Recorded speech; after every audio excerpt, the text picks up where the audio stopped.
Estimados irmãos, queridos ouvintes, todos os nossos telespectadores, aqueles que nos acompanham em suas casas, em suas viaturas, seja onde for, graça e paz, a paz do Senhor e muito bom dia. Hoje cá estamos de novo para juntos compartilharmos esta bendita palavra de Deus e desde já convidamos nesta manhã de domingo, esta manhã abençoada, para abrir a sua Bíblia, o seu iPad, o seu telemóvel, no livro de São Mateus, capítulo 4, e leiamos os versículos 24 e 25, como textos base desta meditação. E percorria Jesus toda a Galileia, ensinando nas suas sinagogas e pregando o evangelho do reino, e curando todas as enfermidades e moléstias entre o povo. E a sua fama percorreu por toda a Síria e traziam-no todos os que padeciam, acometidos de várias enfermidades e tormentos, e endemoniados e lunáticos, paralíticos, e ele os curava. E seguia-o uma grande multidão da Galileia, de Decápolis, de Jerusalém, da Judeia e de além do Jordão. Pai, te damos graça neste dia pela tua bendita palavra. Ilumina a nossa mente e fala ao nosso coração. Sacia nesta manhã a nossa alma com este maná que desceu dos céus, que é a tua palavra bendita. Dá-nos sabedoria e discernimento em nome de Jesus. Amém. Estimados, nós vemos que o ministério de Jesus foi marcado sempre por uma grande multidão. Uma grande multidão o seguia. Jesus praticamente foi o mais famoso da sua época. E nós podemos dizer que não só na sua época, como em todas as épocas depois de Cristo, e mesmo em nossos dias, Jesus continua sendo o mais famoso. E isto não é difícil de nós constatarmos.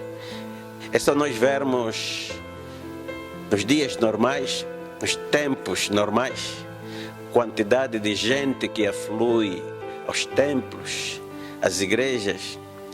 Eu lembro-me da cidade de Nairobi, aos domingos, onde praticamente há engarrafamento para as pessoas irem à igreja pentecostal de Nairobi, que comporta praticamente num culto 5.000 pessoas, e ela tem que realizar 3, 4 cultos dominicais totalmente repletos.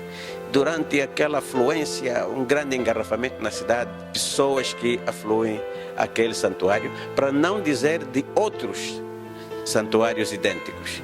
Então, quer dizer que Jesus não só seu ministério era caracterizado por multidões naquela época, como em todas as épocas. É claro que muitos há que não vão a nenhuma congregação, não vão a nenhuma igreja, a nenhum templo, mas mesmo esses não deixam também de dizer que são seguidores de Jesus. E praticamente os motivos que não os levam a ir, se nós perguntarmos, já sabemos qual é a resposta. Eles não vão dizer que não vão porque não creem em Jesus, porque não creem em Deus, não. A maioria desses mesmo que não vão dizer que são cristãos. E pelo menos uma vez por ano, no dia da Páscoa, no dia do Natal, vão para a igreja. E nós perguntamos muitas vezes, mas por que você não vai? E a resposta é sempre a mesma. Muitos dizem, não, eu não vou, porque aqueles que vão são fingidos. Portanto, eu sou melhor do que muitos dos que vão. Eu quero dizer a essas pessoas que esta resposta é muito má, é muito, portanto, perigosa. Dizer que as pessoas que vão são más e eu sou melhor. Então, isso é tentar, muitas vezes, encobrir o nosso mal, o nosso pecado, através do mal dos outros.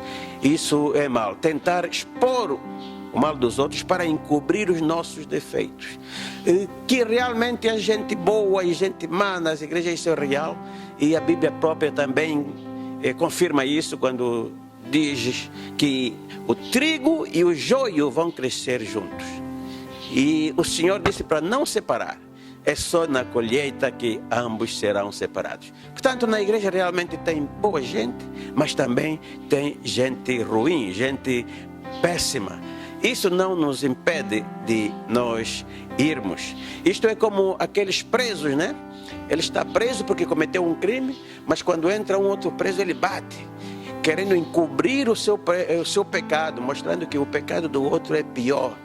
Isto é muito mal. Deus o que quer é que nós reconheçamos os nossos erros e peçamos misericórdia e não nos valermos dos erros, dos pecados dos outros para encobrir o nosso. Outros também irão perguntar, não, mas eu não vou porque há muitas igrejas, eu não sei qual é a verdadeira. Eu quero dizer que a verdadeira igreja você nunca vai descobrir.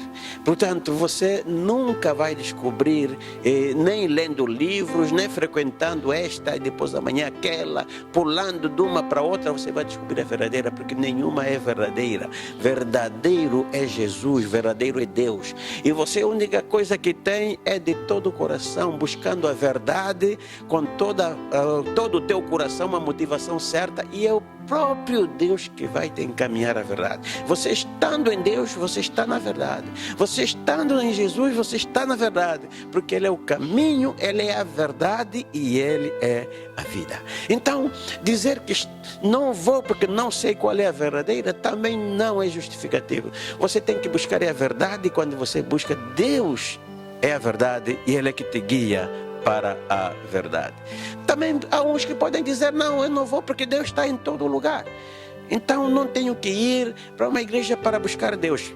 Quero também lhe responder que, embora Deus esteja em todo lugar, mas há um lugar consagrado a Deus. E aliás, não somos nós que temos que determinar como agir, como agradar a Deus. Não, a própria palavra é que nos guia. Deus é o Senhor e Ele é que nos mostra como é que nós devemos proceder se queremos realmente ter comunhão com Ele, se queremos o encontrar, como é que nós devemos, portanto, proceder. E nós vemos que pela Bíblia, a Bíblia diz que os primeiros cristãos, os cristãos estavam sempre juntos e tinham as coisas em comum e adoravam em comum. Essa é a tradição que nós herdamos. E a própria palavra de Deus em Hebreus capítulo 10, versículo 25 diz, não deixando de vos congregar, e muito mais quando se aproxima aquele dia. Nós sabemos que uma brasa só consegue manter o vigor da chama enquanto ela estiver no fogareiro e, portanto, transmitir o seu vigor, a sua chama, o seu calor para outras e também receber de outros o seu calor. Aí mantém-se viva, mantém-se, portanto, ardente. Mas se ela for extraída do fogão, do fogareiro, ela acaba por se apagar. Assim também a nossa vida é espiritual. Também você pode dizer, e vamos ouvir também esse argumento, não, eu não vou porque igreja é negócio, porque os pastores querem o meu dinheiro. Oh, que infelizardo, que infelizardo. Igreja é negócio. A matéria-prima da igreja não é dinheiro, são almas perdidas. Agora que alguns irão oportunisticamente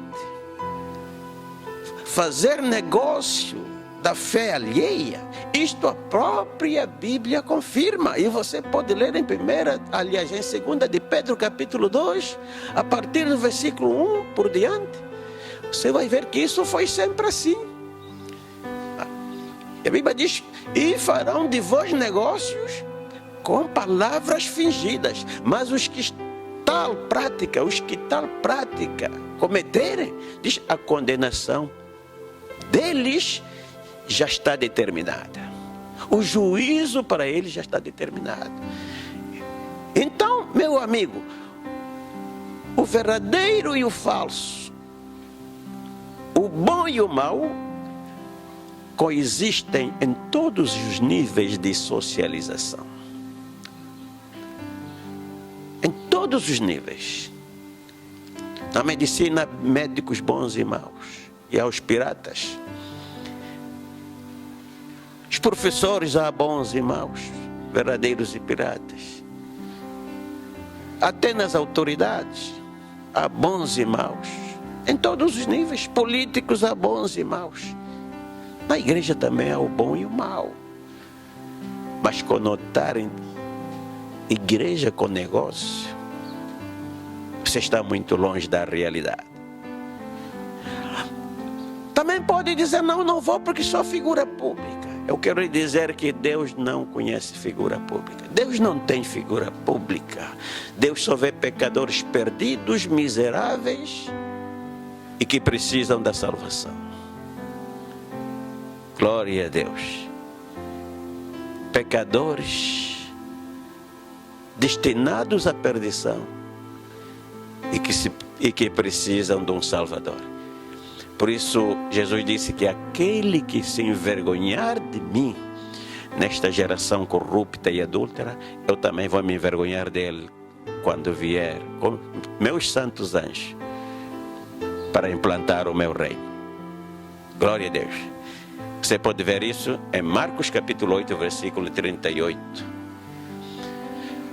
Se bem que muitos dos que não vão, mas se postulam como sendo cristãos, têm esses temas, essas teses como argumento, também é bom realçar que muita gente que vai às igrejas, aos santuários, também não sabe por que vai. Muitos que se dizem cristãos não sabem porque são cristãos. E se nós quisermos comprovar, é só perguntar: por que que você é cristão? Por que que você vai à igreja? E vamos ouvir as respostas. Com certeza alguém vai dizer: não, eu vou porque gosto do ambiente, gosto das músicas. Então você vai à busca do conforto, daquilo que te satisfaz. Você está à busca de satisfação. Não é fé, não é convicção. Você pode dizer: não, eu vou porque desde pequeno sempre fui, a minha mãe, meus familiares sempre me levaram. Então, isto também não é fé, não é convicção. Isto é tradição. Tradição familiar. Você pode dizer: não, eu vou por causa da... a minha mãe, o meu marido exige, portanto, há uma pressão para eu poder ir. Então você vai, não é por fé, não é convicção, é para agradar. Você pode também dizer: não, eu vou porque todo mundo vai. Todo mundo vai, agora todo mundo é cristão, eu também. Então você é a Maria, vai com as outras. Você pode dizer também: não, eu vou porque estou a atravessar momentos difíceis e eu preciso de uma bênção. Eu preciso, portanto, de um milagre na minha vida. Estou a atravessar por um momento muito difícil. Então, a sua motivação é interesse. Você está a ir por interesse. Bom, eu quero lhe dizer claramente que o ministério de Jesus Cristo, conforme vimos, sempre foi caracterizado por ser seguido por uma grande multidão. E tal como esses exemplos que nós mencionamos, as motivações daqueles que seguiam Jesus não era a mesma. As pessoas seguiam Jesus por várias motivações. E eu vou aqui mencionar algumas das motivações que levavam a multidão a seguir a Jesus. E classificar dentro dessas motivações alguns grupos. Tínhamos os grupos dos curiosos, também seguindo a Jesus. E quem eram os curiosos? Aqueles que gostavam de milagres.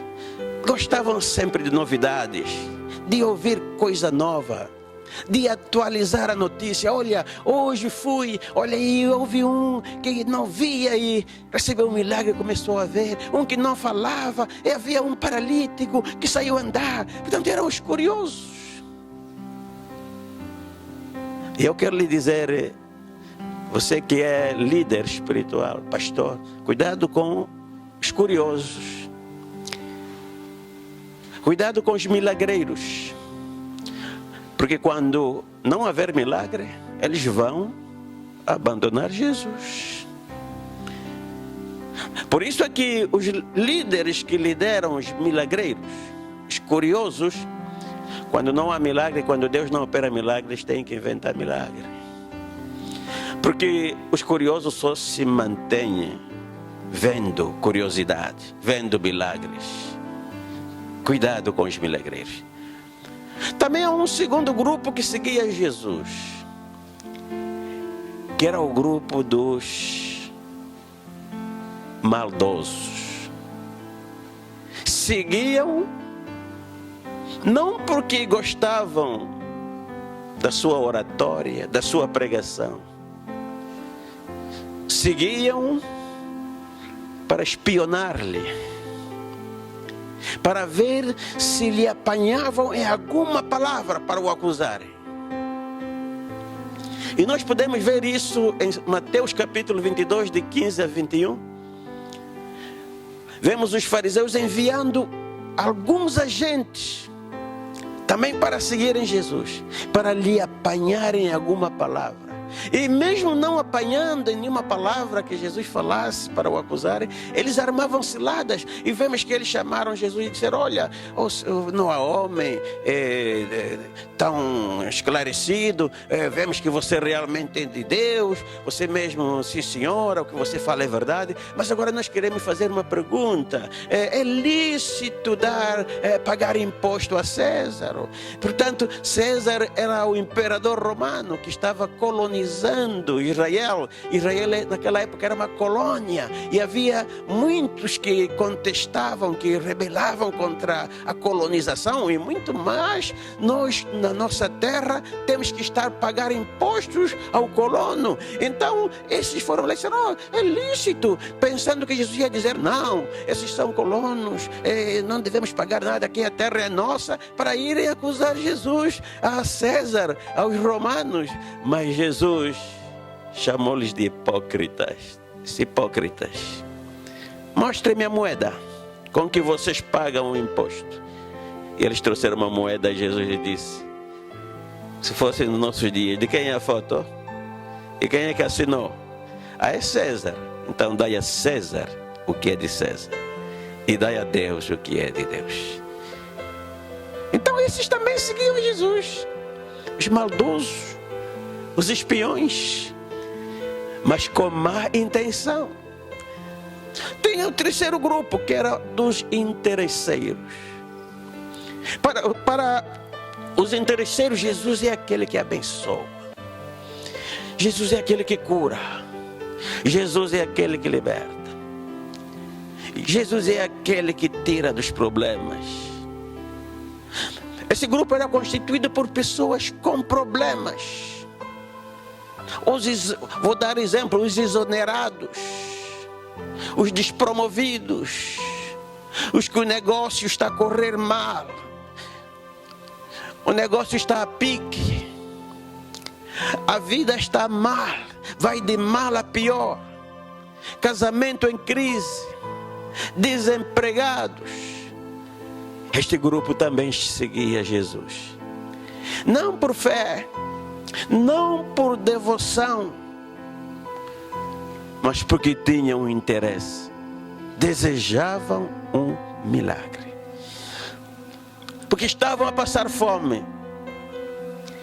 E nós vemos que os interesseiros são pacientes, são sacrificados, são capazes de subir montanha, descer vales, jejuar, fazer o maior dos sacrifícios. E vemos que eles passaram o dia todo procurando Jesus, de baixo para cima, e só no fim do dia que eles se encontraram com Jesus. E quando eles se encontraram com Jesus, oh que alívio, oh Jesus, todo dia a tua procura até que enfim.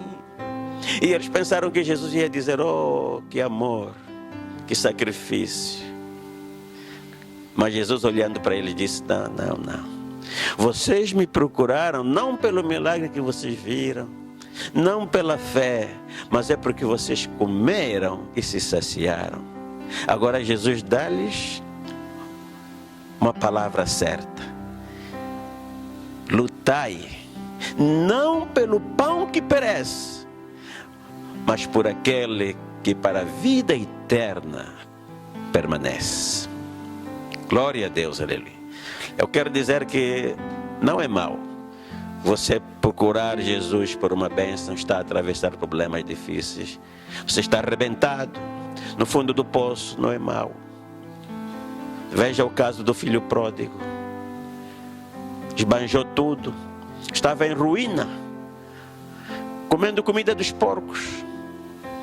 Naquele momento ele se lembrou que tem um pai. Se lembrou. E o pai não lhe atirou na cara, não. O pai o recebeu com todo amor, com toda alegria. Mesmo de longe o viu.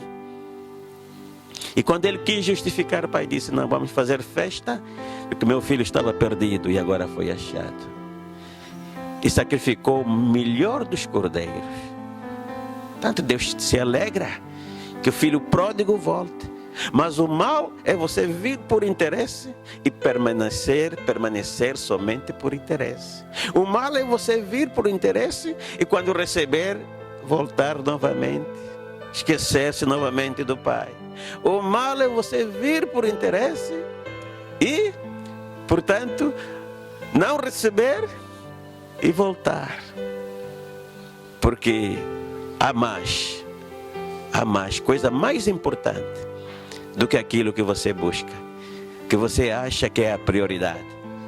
Mais do que o emprego, mais do que o marido, mais do que o dinheiro, mais do que um lar abençoado, casamento realizado, mais do que a promoção. Luta para o pão que para a vida eterna permanece. Este era o terceiro grupo. Mas havia um quarto grupo, o grupo da unção. Para o grupo da unção, Jesus era aquele que dá poder. E com poder a gente fica famosa. Com poder a gente faz milagre, atrai multidões. Com o poder a gente sai do anonimato, fica conhecido, fica figura pública. E com o poder também a gente pode faturar, pode ganhar muito dinheiro e ficar rico. Por isso Jesus é aquele que dá poder.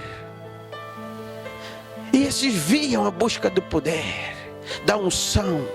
Poder para fazer milagres, poder para profetizar e adivinhar o futuro das pessoas. Oh, glória, aleluia. E Jesus lhes deu o mesmo poder. E eles saíram e curavam as pessoas. E ressuscitavam mortos. E os endemoniados, portanto, eram libertos. E eles chegaram muito alegres, muito animados. Oh, Jesus, em teu nome, até os demônios se sujeitaram. Mas Jesus lhes disse seriamente: não vos alegrais, porque os espíritos maus se vos sujeitam e as pessoas são libertas. Alegrai-vos, porque o vosso nome está escrito no livro da vida. Jesus quis dizer com isso que você pode ter muito poder, pode fazer muitos sinais, muitas maravilhas, e o seu nome não está escrito no livro da vida. A alegria deve ser a salvação. Porque há muita gente fazendo muita maravilha, fazendo muitos milagres, mas não tem caráter. Não tem caráter. Não tem Deus. Não tem o Espírito. Este é o grupo da unção que também seguia a Jesus. E nós vemos que chegou o momento em que Jesus decidiu pôr os traços nos es e os pontos nos is. E começou a pregar a palavra. Meu sangue é verdadeira bebida, meu corpo é verdadeira comida. Aquele que não comer do meu corpo e não beber do meu sangue não tem vida. não tem parte comigo. Aquele que quer seguir-me, tome cada dia sua cruz e siga-me. Jesus começou a pregar a palavra como ela é, e a palavra de Deus nos confronta, nos fere. Jesus começou a pregar e a dizer: você que é corrupto, devolva tudo quanto você roubou e devolva com juro. Você que é adúltero, deixa a mulher alheia. Você que é adúltero, deixa a mulher alheia. Você que é adúltera, deixa o marido alheio. Você que é fornicário, abandona esta vida.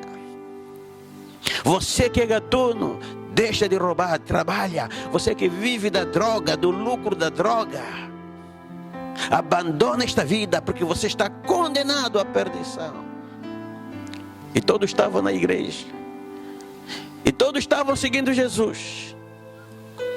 E quando ouviram esse discurso, disseram: duro é esse discurso. Quem o pode suportar? Quem o pode suportar? Duro é esse discurso.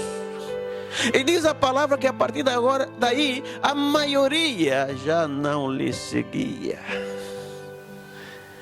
A maioria disse: não dá. Esse discurso é muito duro. Meu irmão, cuidado com a multidão. Não seja da multidão. Porque é a mesma multidão que na sexta-feira, aliás, no domingo de Ramos, aclamava pela entrada triunfal de Jesus em Jerusalém: Hosana, bendito o Rei que vem em nome do Senhor. Hosana nas alturas, bendito o Rei que vem em nome do Senhor. Estendiam os ramos, estendiam os panos, Hosana. E Jesus entrava triunfalmente em Jerusalém como Rei. Mas é a mesma multidão que na sexta-feira santa dizia: crucifica-o, crucifica-o, crucifica-o. Cuidado com a multidão. Cuidado com a multidão. Uma grande multidão, e não é pequena, uma grande multidão, diz a palavra, seguir Jesus. E nos dias de hoje, uma grande multidão segue Jesus. Nos dias de hoje, com os templos encerrados, graças a Deus, porque a igreja nunca encerra, nunca fecha, mas os templos estão. Você pode ver quem é a grande multidão. Aquelas que hoje, com a quarentena, já não grita Hosana, já não ora, já não cumpre com os seus compromissos, já não jejua, já não vigia. Esta é a grande multidão. Mas nós damos graças a Deus, porque havia o sexto grupo. Havia o sexto grupo. E eu denominaria este grupo o grupo dos renovados, o grupo dos transformados, o grupo do novo nascimento. E este grupo era o grupo onde estavam 11 mais Paulo, 11, porque um dos 12 também era da multidão, Judas Iscariotes.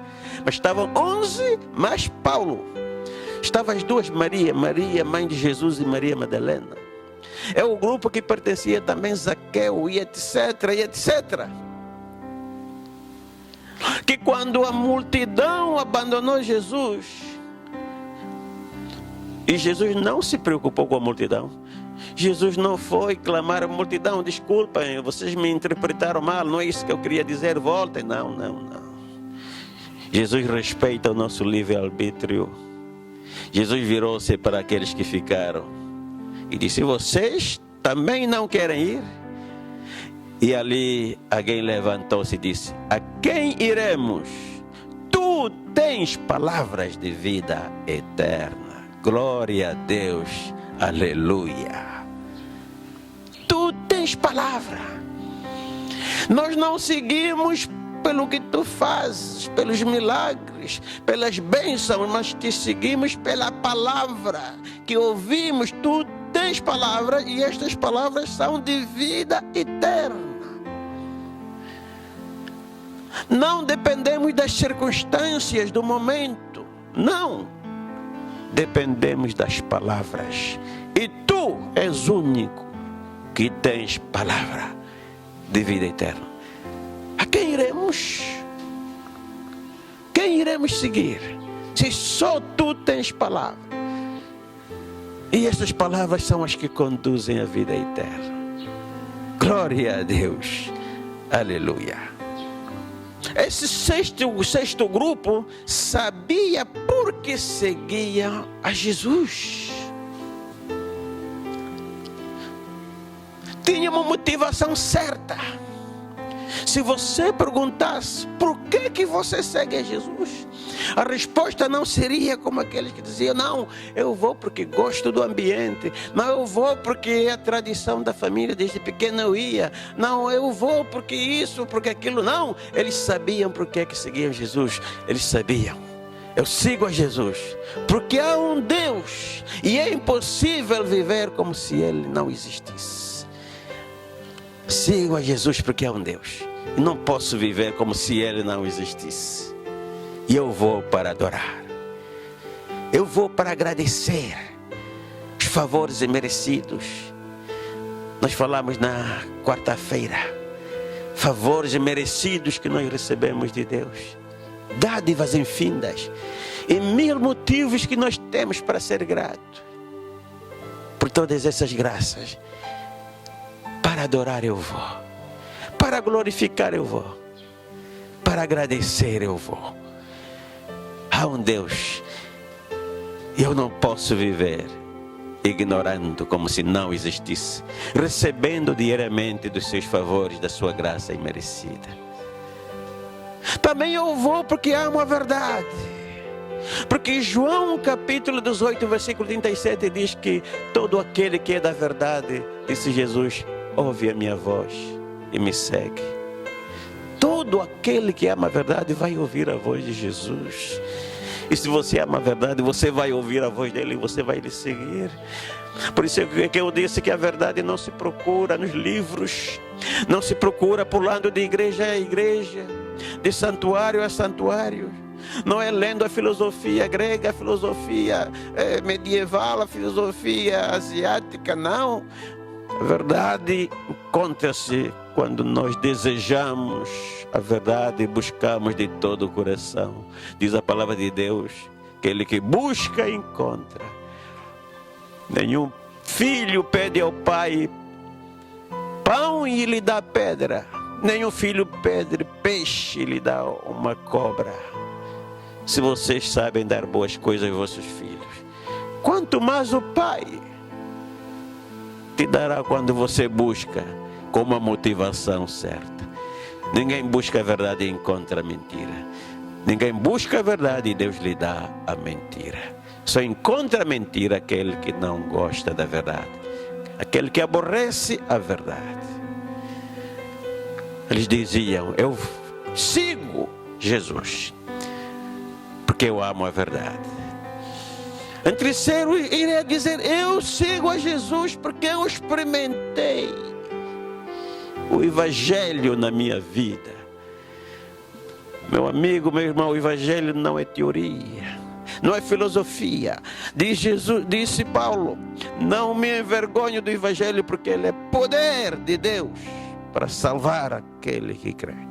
O Evangelho é poder, é prático, é aplicável, é vivido. Você perguntava a Paulo, e Paulo dizia: eu sigo porque eu era um assassino, era um radical, mas o Evangelho me transformou de perseguidor para perseguido,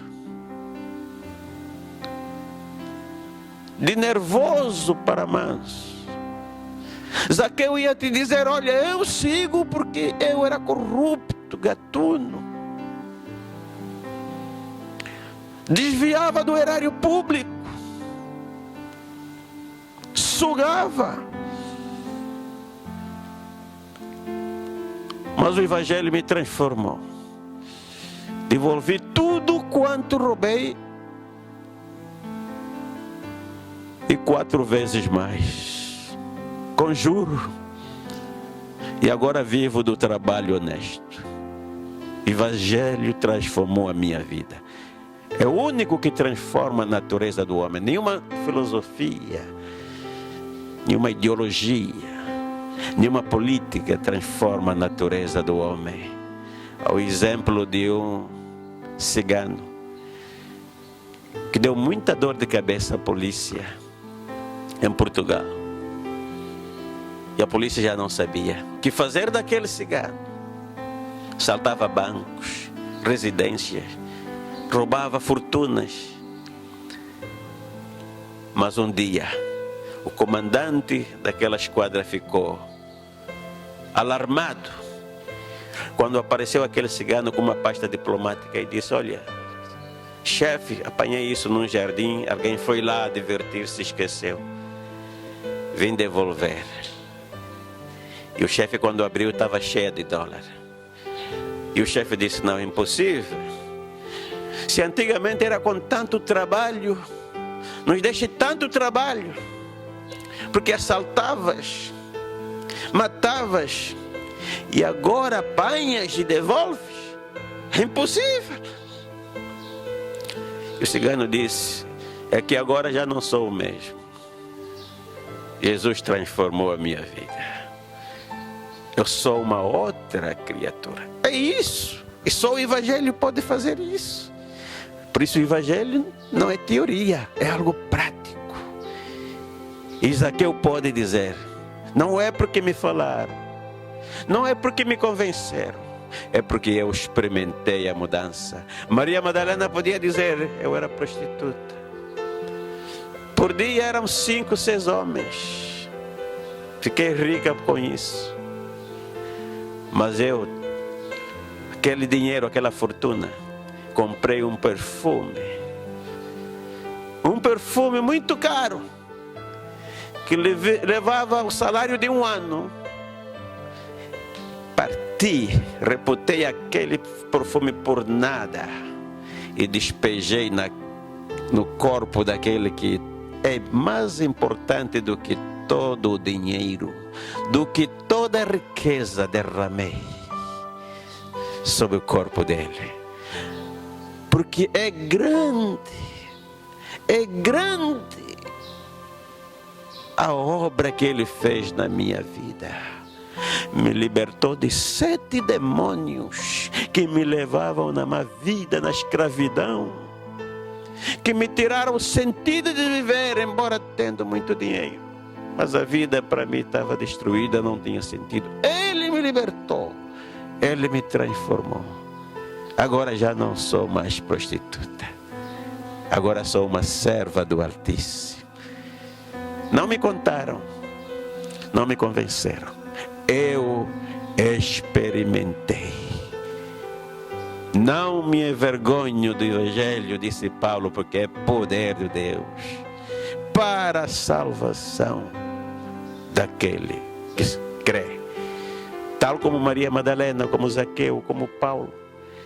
Os milhares de milhares podem testemunhar transformação sofrida pelo poder do Evangelho. Glória a Deus, aleluia. Vemos um que era cego, nasceu cego, e Jesus restituiu-lhe a visão. E quando os religiosos, os fariseus, os que não criam em Jesus, viram-lhe, disseram: mas será ele mesmo? Ele disse: sim, sou eu que era cego. Mas como é que você vê? Não, um homem chamado Jesus veio e disse, e fez o milagre. Foram chamar o pai dele, porque não acreditaram. Mas esse é teu filho? E o pai disse: sim, é meu filho. Ele nasceu cego? Sim, nasceu cego. Até ontem ainda estava cego. Mas como é que ele está vendo? O pai sabia por quê, mas o pai, como também pertencia ao mesmo grupo, se dissesse seria condenado, porque gostava mais da glória do homem do que da glória de Deus. Disse, não, ele é adulto, pergunte a ele mesmo que ele vai dizer como é que vê. Mas o pai sabia que era Jesus, não quis confessar. E perguntar, mas como é? Eu já disse que é Jesus. E ele disse, não, mas esse Jesus é um pecador. E esse homem disse uma palavra com muita sabedoria: se é pecador ou não é, eu não quero saber. Uma coisa eu sei, eu era cego, mas agora vejo. Glória a Deus, aleluia. Então hoje muitos podem dizer, eu era cego, mas agora vejo. Muitos podem dizer, eu era endemoniado, mas agora estou liberto. Muitos podem dizer, eu era prostituta, mas agora vivo honestamente. Muitos podem dizer, eu era corrupto, mas agora vivo do trabalho honesto do suor do meu rosto. Muitos podem dizer, eu era assassino, mas agora sou um homem de paz, um homem que ama o seu próximo. Muitos podem dizer, eu era gatuno, mas agora já não roubo. Este é o poder do Evangelho. Só Deus pode realizar isso. Esses também podem dizer ao mesmo tempo, eu sigo a Jesus, eu vou à igreja, porque só Deus tem a vida. Jesus é o único que venceu a morte. O único. Se eu deixar Jesus te seguir, vais me dar o quê? Se até a vida que você tem não te pertence, é dele. Tu tens palavra de vida eterna. A quem nós iremos?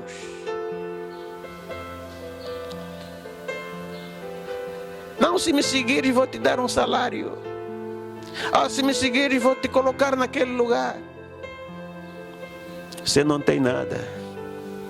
Tudo é dele, por ele, para ele, por ele, dele são todas as coisas.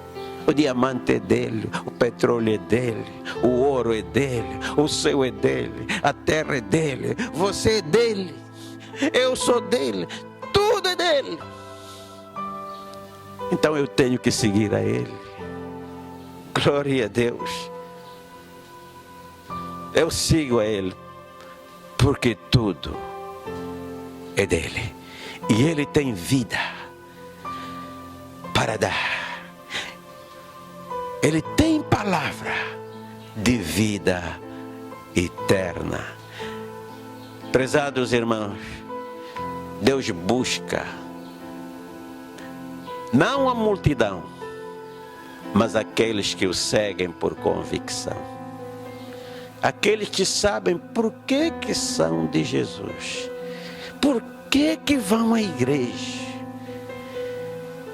Por que o adoram.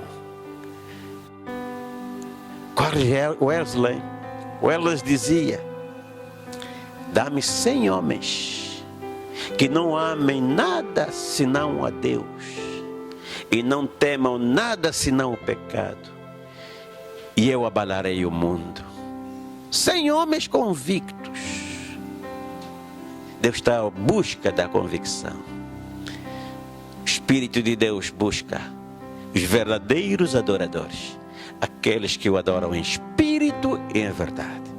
Muitos adoram, mas Deus só busca aqueles que o adoram em espírito e em verdade. Por isso é que vimos, meu irmão, também na quarta-feira, que Deus não permitiu que Gideão fosse derrotar os midianitas com a multidão. Disse não, é muita gente, só com esses 300 eu vou te dar a vitória. Eram os 300 da convicção, eram os 300 da firmeza, eram os 300 que estavam dispostos a tudo pelo reino de Deus. A expansão religiosa, a expansão de igrejas não é.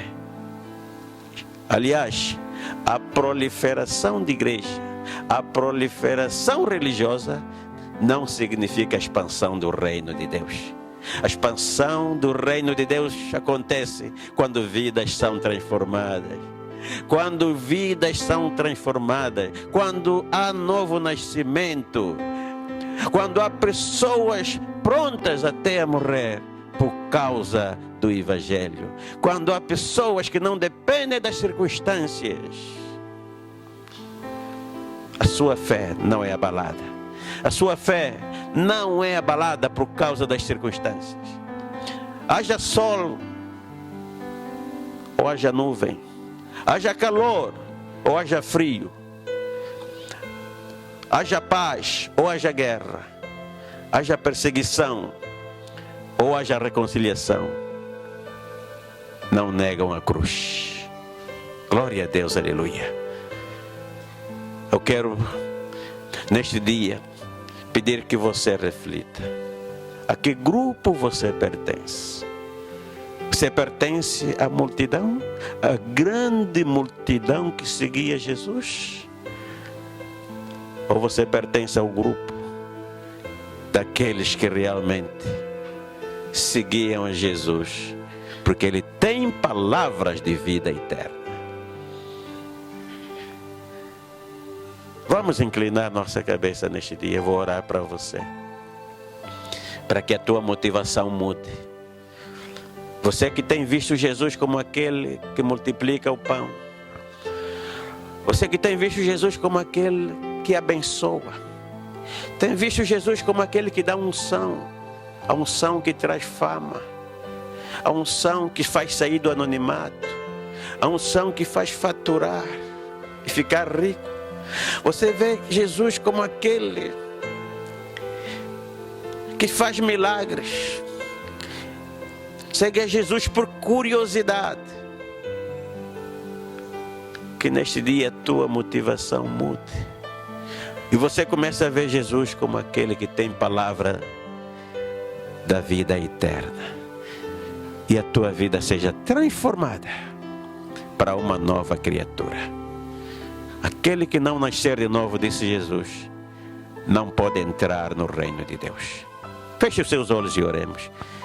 Bendito Deus eterno Pai, nós sabemos que, tal como durante o teu ministério terrenal, ainda hoje, muitos têm te seguido, inseridos na grande multidão. Pai, que busca o pão que somente satisfaz o corpo físico, mas não satisfaz a alma. Muitos buscam-te, Senhor, com fins, Deus, interesseiros, vendo Jesus, a igreja como, Pai, aquele que faz sair do anonimato, que faz ficar famoso, que faz ter dinheiro. Muitos te seguem, Deus, com má intenção, intenções malvadas, Deus, querendo prejudicar o teu reino.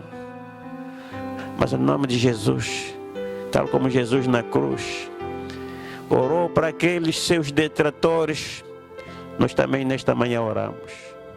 Perdoa, Senhor, porque não sabem o que fazem.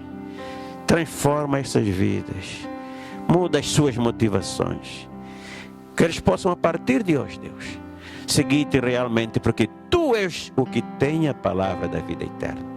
Venha abençoar cada vida neste período, Senhor, negro da história da humanidade, em que o mundo, Senhor, se prostrou diante de um vírus, de uma partícula, Senhor, de DNA. Pai, venha trazer salvação para esta humanidade e esperança. Venha trazer, Senhor, fé em Ti, Deus.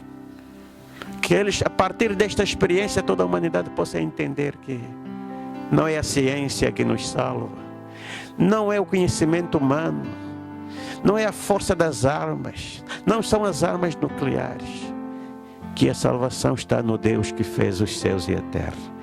Venha abençoar o mundo, venha abençoar os povos, as nações, os líderes mundiais, que possam dirigir as nações, Pai, de acordo com os Teus princípios, os Teus propósitos, confiando em Ti, Pai, não nos seus méritos, não nas suas forças armadas, nos seus cientistas, mas confiando em Ti, único Deus verdadeiro, dono de tudo quanto há. Pai, nós entregamos tudo na Tua mão. Venha dar vitória, cura os enfermos, liberta os oprimidos, visita todos quantos estão sofrendo de fome, de sede, os miseráveis, Deus, nesta época em que o amor se esfriou, a solidariedade, Pai, foi aniquilada, Deus. Estenda a Tua mão e socorra todos os aflitos. Nós Te pedimos e nós Te agradecemos, no nome que é sobre todo nome, nome santo de Jesus. Amém. Amém e amém. Ouvintes, que Deus vos abençoe, uma semana abençoada, e cá estaremos novamente daqui a mais algumas semanas, mas próxima semana teremos outros pregadores que também irão ricamente vos abençoar. E não percam sempre esta nossa programação, todas as quartas, sextas e domingos, nesse período das 9 horas. Estamos aqui para, pela graça de Deus, alimentar a sua alma. Deus abençoe e que você neste período possa ser fortalecido pela bendita palavra de Deus. Amém.